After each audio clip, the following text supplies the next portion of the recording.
On a misty March morning in 1954, as the first spring blossoms began to appear in the Princeton Gardens, Albert Einstein received a visitor at his modest home who would forever alter humanity's perception of his final reflections. He wasn't a fellow scientist, nor a journalist seeking pronouncements on quantum physics or relativity. He was a simple, middle-aged man, carrying only an analog tape recorder and a genuine curiosity about the mysteries inhabiting the mind of the greatest genius of his time. What transpired during those 3 hours of conversation remained shrouded in absolute secrecy for over 7 decades.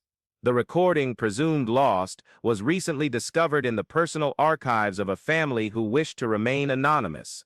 The contents of these tapes revealed something that official biographers never dared document: Einstein's most intimate spiritual confessions about the nature of existence, death, and eternity. That day, Einstein didn't speak as the scientist who revolutionized our understanding of the physical universe. He spoke as a man who at 75 had reached the threshold between two worlds and begun to perceive truths that transcended any mathematical equation. His words, recorded in German and painstakingly translated, reveal an Einstein completely different from the one presented in history books. The conversation began seemingly casually. Einstein, seated in his favorite armchair near the window overlooking the garden, watched the clouds drift lazily across the New Jersey sky. His unruly white hair caught the soft morning light, creating an almost ethereal aura around his time-worn figure. When questioned about his most recent reflections, he remained silent for long minutes, as if carefully weighing each word he was about to utter. It was then that Einstein began to reveal something he had discovered not through calculations or experiments, but through a series of mystical experiences that had been occurring in his later years. He confessed that during his sleepless nights, as he walked alone through the silent corridors of his house, he had begun to perceive a presence he couldn't scientifically explain. A consciousness that seemed to emanate from the very walls of the universe, whispering truths that no telescope or microscope could ever reveal. Einstein described how, on one of these solitary nights, he had a vision that completely changed his perception of creation. He saw, not with his physical eyes but with an inner clarity he had never experienced before, that the universe hadn't been created by an external God as traditionally believed. Instead, he perceived that the universe itself was the direct manifestation of divine consciousness, not a separate work of its creator, but the continuous expression of this primordial force. This revelation, according to Einstein, struck him like a beam of light that pierced through all layers of his rational understanding. He realized that God hadn't created the world like an artisan creates a sculpture, shaping it from the outside. The world, the entire universe, was the divine creative process itself in constant expansion, an eternal dance of consciousness, knowing itself through infinite forms and experiences. During the recording, Einstein paused for a long time, as if reliving that moment of revelation. His voice, normally firm and controlled, took on an almost whispered tone as he described how this understanding made him realize that each atom, each star, each human thought was an individual note in the infinite symphony of divine existence. There was no separation between creator and creation, between observer and observed, between the finite and the infinite. This discovery, in his own words, didn't arise from his scientific studies, but from a growing spiritual sensitivity that manifested in his later years.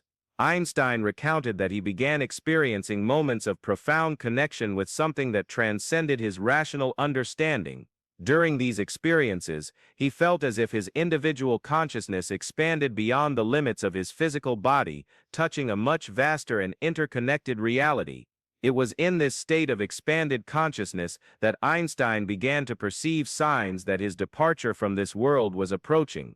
They weren't medical or physical signs, but a kind of silent calling emanating from the depths of his being.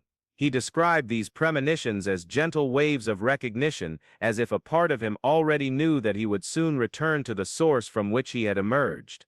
Most surprisingly, Einstein began to talk about encounters he'd been having with consciousnesses that had already departed this physical plane. He mentioned, with a serenity that impressed his interviewer, that his first wife, Mileva, had begun appearing in his dreams very vividly. These weren't ordinary dreams, but conscious encounters where they both conversed about issues they had never been able to resolve during their earthly lives. Einstein described these encounters as experiences of a different reality, where linear time didn't exist and where the hurts and resentments of the past dissolved in the understanding of a greater purpose. Mileva, he said, didn't appear as the woman embittered by the final years of their marriage, but as a luminous consciousness that had understood the lessons of that shared experience. Through these encounters, Einstein began to understand that death wasn't the end of consciousness, but a transformation, a shift in frequency that allowed the soul to experience dimensions of reality inaccessible to the physical body. He realized that consciousness was much more than a byproduct of brain activity, as many scientists of his time believed. It was in fact the very substance of which the universe was made, the primordial force that took on infinite forms and expressions. This understanding led Einstein to an even deeper revelation about the nature of reality. He realized that what we call life and death are merely different states of the same infinite consciousness. The death of the physical body didn't represent the end of individual existence, but the liberation of consciousness from a specific form of experience, allowing it to expand into broader states of perception and understanding. During the recording, Einstein made an observation that revealed how much these experiences had transformed his worldview. He said that throughout his scientific career, he had sought to understand the universe through intellect, attempting to decipher it as if it were a complex code that could be broken through pure reason. But now, in his later years, he was discovering that true understanding came not through thinking, but through an opening of the heart, a receptivity that allowed the wisdom of the universe to reveal itself directly to consciousness. This shift in perspective led Einstein to question many of the fundamental premises of modern science. He began to realize that the scientific tendency to separate the observer from the observed, to treat the universe as an external object to be studied, was a fundamental limitation that prevented a deeper understanding of reality. True science, according to his new perceptions, should acknowledge that the scientist and the universe he studies are aspects of the same infinite consciousness. It was in this context that Einstein made one of the most impactful statements of the entire interview. He asserted that the scientific pursuit, when undertaken with true humility and openness, was actually a form of prayer, a means through which the divine consciousness knew itself through the human mind. Each genuine scientific discovery was, in his view, a moment of communion between the individual aspect of consciousness and its infinite nature. Einstein's revelations about his spiritual understanding of reality continued to deepen throughout the conversation. He spoke about how he had begun to perceive that all human beings were interconnected on a level far deeper than any scientific theory could explain. This interconnectedness wasn't merely metaphorical, but a literal reality. All individual consciousnesses were facets of a single universal consciousness, experiencing itself through billions of different perspectives.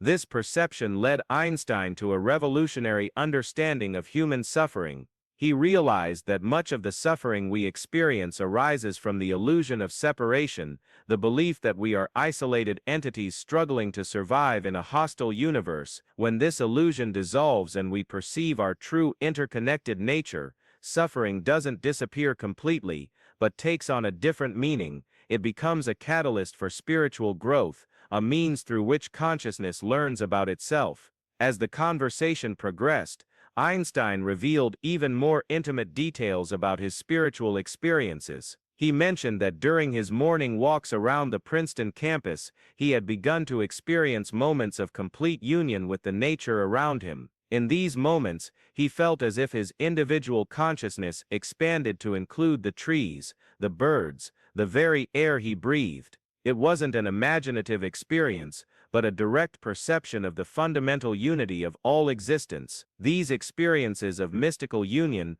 led Einstein to a profound understanding of the nature of time. He realized that linear time, which had been central to his theories of relativity, was only one of the many ways in which consciousness could structure experience. In expanded states of consciousness, he experienced a completely different temporality, where past, present, and future coexisted simultaneously, where all moments existed eternally in the infinite now. This perception of time led Einstein to extraordinary insights into the continuity of consciousness after physical death.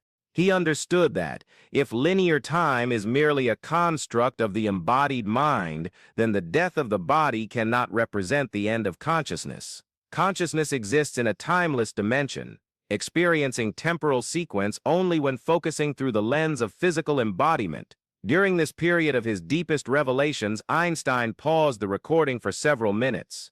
When he resumed speaking, his voice carried an emotion he had rarely shown publicly. He confessed that these spiritual discoveries had brought a profound peace to his heart, but also an intense loneliness.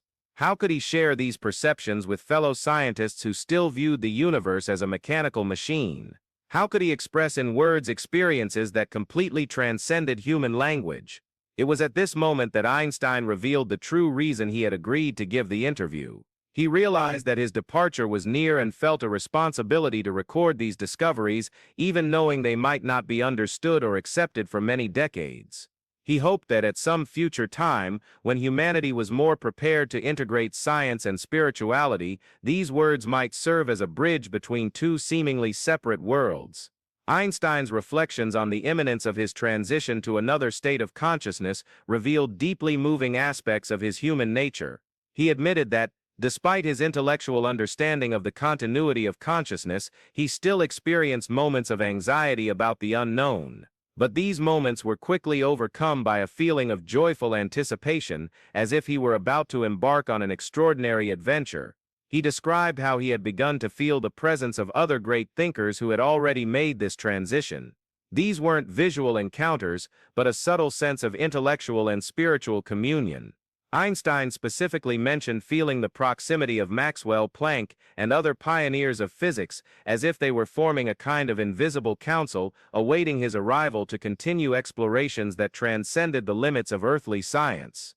This realization of the continuity of intellectual and spiritual work after physical death led Einstein to one of the most beautiful metaphors of the entire interview. He compared individual human life to a single musical note in an infinite symphony. Each life is a unique and unrepeatable expression of universal consciousness, but when the individual note ends, it does not disappear. It integrates into the eternal harmony of the infinite composition, enriching the whole with its specific contribution. For those who have followed these extraordinary revelations and wish to continue exploring the deepest mysteries of human existence, it is worth remembering that discoveries like this only reach us through the dedication of researchers who venture beyond the conventional limits of knowledge.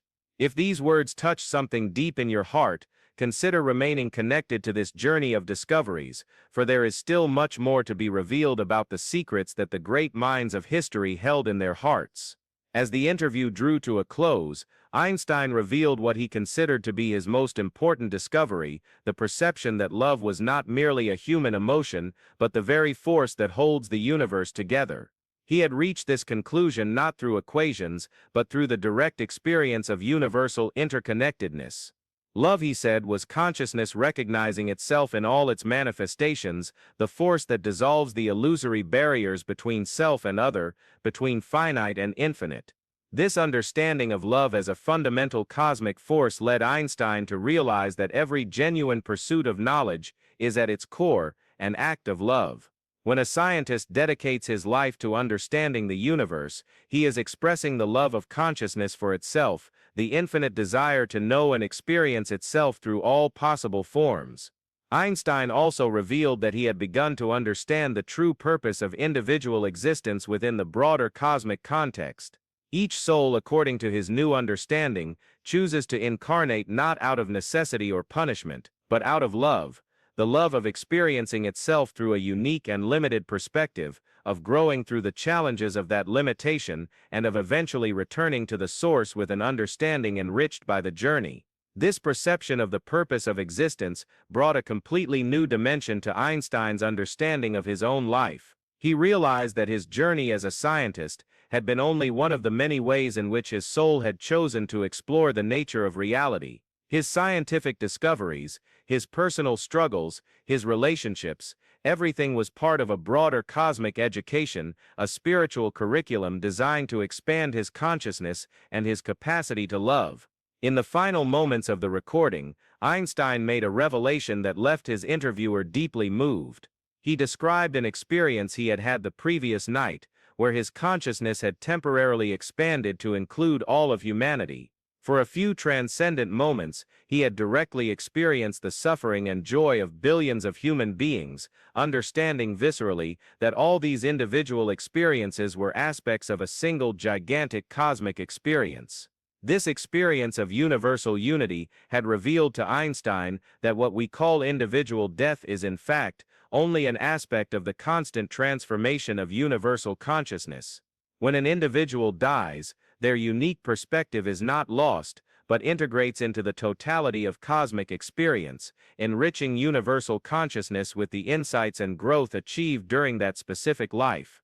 This final understanding brought Einstein a profound serenity about his own imminent transition. He realized that he was not heading towards the unknown, but returning home, a home he had never truly left. The individual consciousness he experienced as Albert Einstein was merely a temporary ripple on the surface of the infinite ocean of universal consciousness. When that ripple returned to the ocean, it would not disappear, but merge again with the totality of which it had always been a part. Einstein's final words on the recording were spoken in a voice that trembled slightly with emotion, but carried an unwavering conviction. He said that the greatest discovery of his life had not been the theory of relativity or any other scientific contribution, but the realization that the entire universe is an expression of infinite love knowing itself through infinite forms and experiences. Every star, every planet, every human being, every thought, and every feeling are aspects of this cosmic dance of love eternally discovering itself. Einstein concluded his extraordinary confession by expressing his profound gratitude for having had the opportunity to consciously participate in this cosmic dance through the unique perspective he had been given. He had understood that his life, with all its joys and sufferings, had been an invaluable gift, an opportunity to contribute to the infinite symphony of existence with his particular and unrepeatable note.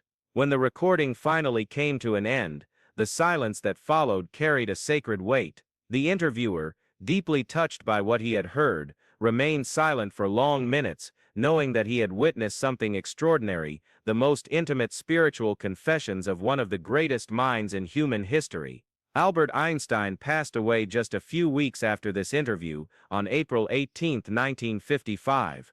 His official last words were spoken in German to a nurse who did not understand the language, and therefore were lost to history. But through this newly discovered recording, we have access to his true last words to humanity, a message of love, unity, and hope that transcends the limits of conventional science and touches the very heart of existence. The revelations contained in this secret interview shed entirely new light on Einstein's legacy. They suggest that in his final years, he transcended the limitations of purely materialistic science and embraced a worldview integrating scientific knowledge with profound spiritual wisdom. His final discoveries weren't written in equations, but recorded in the transformation of his own consciousness. This transformation of Einstein, from material scientist to cosmic mystic, reflects a journey many souls undertake as they approach the end of their earthly lives. It's as if as the veils between worlds thin, the true nature of reality becomes clearer, revealing truths that completely transcend the limitations of purely intellectual knowledge.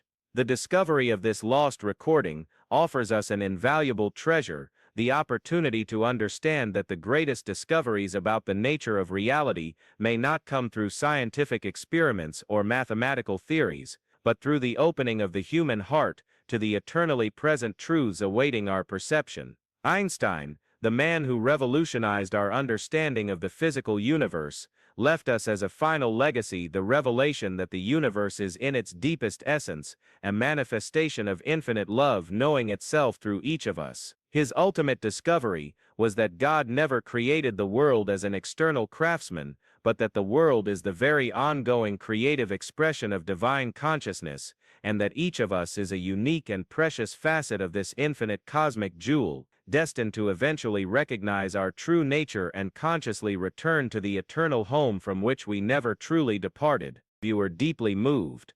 He described an experience he had had the previous night, where his consciousness had temporarily expanded to include all of humanity. For a few transcendent moments, he had directly experienced the suffering and joy of billions of human beings, understanding viscerally that all these individual experiences were aspects of a single gigantic cosmic experience.